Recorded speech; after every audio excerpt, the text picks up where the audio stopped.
30 సంవత్సరాల నుంచి సుదీర్ఘంగా భారతదేశంలో ఒక ఉద్యమం నడుస్తున్నది. గుడిసెలలో ఉండేటోళ్ళ బతుకులు మారాలని, అంటరాని జాతులలో ఉన్నటువంటి మాదిగలుగా మన ప్రాంతంలో పిలువబడేటువంటి ఒక కులం బయటికి వచ్చి మాకు అన్యాయం జరుగుతున్నది, ఎస్సీలో ఉన్న దాంట్లోనే అన్యాయం జరుగుతున్నది అని ఒక ధర్మ పోరాటం, న్యాయ పోరాటం జరుగుతూ ఉన్నది. అదొక కీలక దశకు చేరుకున్నది. న్యాయం ధర్మమని మా బోటలమే చెప్పుడు కాదు. ప్రభుత్వాలు ఏ కమిషన్ వేసినా కానీ అన్ని కమిషన్ల రిపోర్టు వాస్తవము. ఎంఆర్పిఎస్ చేసేటువంటి మందకృష్ణ గారి నాయకత్వంలో జరుగుతున్నటువంటి ఉద్యమము ఇది వాస్తవము, నిజంగానే అన్యాయం జరుగుతున్నది అని చెప్పని రిపోర్ట్లు ఇచ్చినాయి. Court judgement, full court judgement కూడా ఇది జరగాల్సిందే, వర్గీకరణ అనేది జరగాల్సిందే, ఈ ప్రజలను ఆదుకోవాల్సిందే అని అందరూ చెప్తున్నారు.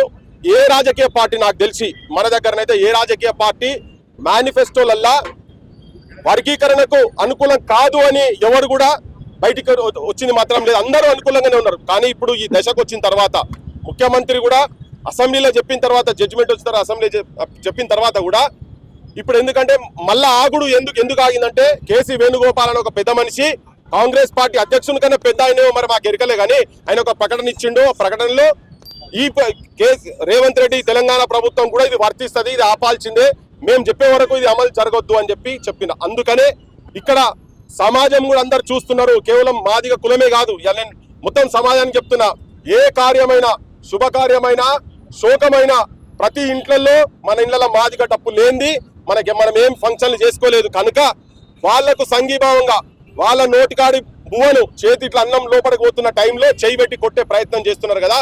సమాజం మొత్తం కూడా ఈ న్యాయమైన డిమాండ్, ధర్మమైన పోరాటానికి సంఘీభావంగా ఉండాలని చెప్పి అందరిని విజ్ఞప్తి చేస్తూ కొన్ని శక్తులు దుష్ప్రచారాలు చేస్తూ ఉన్నాయి. అంశాలను పక్కకు పెట్టి దాంట్లో ఉన్నటువంటి మెరిట్స్, డిమెరిట్స్ డిస్కస్ చేయకుండా వేరే వ్యక్తిగత విమర్శలు, నీ ముక్కు మంచిగా లేదు, నీ క్రాఫ్ మంచిగా లేదు, నువ్వు వేసుకున్న అంగి మంచిగా లేదు, ఇట్లా రకరకాలుగా పిచ్చి స్టేట్మెంట్ ఇచ్చి మాట్లాడుతూ ఉన్నారు. ఇలా సమాజం కూడా ఎందుకు బయటకు వచ్చి మాట్లాడుతుంటే మౌనంగా ఉండేవాళ్ళు కూడా మౌనము కుమ్మకు ద్రోహం అవుతుంది కనుక మౌనంగా ఉండాల్సిన అవసరం లేదు. నీ మనసుకి ఏం చెప్పిందో అది బయటకు వచ్చి మాట్లాడాల్సిన అవసరం. ప్రతి ఒక్కరు ఇంటర్నల్ గా మాట్లాడుతున్నారు. ఇలా మా బొట్టులో బయటకు వచ్చి చెప్తున్నాం ఏంటంటే, ఇది న్యాయమైన డిమాండ్, ధర్మమైన డిమాండ్ కాబట్టి వెంటనే ఏ ప్రభుత్వం అయినా కానీ అన్ని అయిపోయి అన్ని జడ్జిమెంట్ వచ్చిన తర్వాత మళ్ళా పోరాటాలు అవసరం లేదు. ఈ ఉద్యమం ఇంకో సైడ్ టర్న్ కాకుండా మాత్రం చూసుకోకండి. ఇందులో చాలా మంది చనిపోయి అమరులైన ఉన్నారు. ఇది సాధించాలనే ఒకటి ఆశతో చనిపోయినటువంటి ఉన్నారు.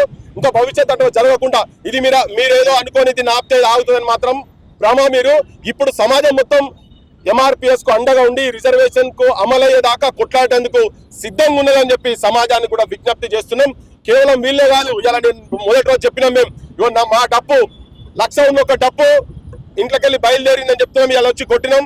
అందరూ కూడా సంఘీభావం ప్రకటించి మిగతా కులాలకు సంబంధించినటువంటి వాళ్ళు కూడా అందరూ డప్పులతోని ఎవరెవరైతే పాటలు పాడుతున్నారో వాళ్ళు కూడా బయటకు వచ్చారు.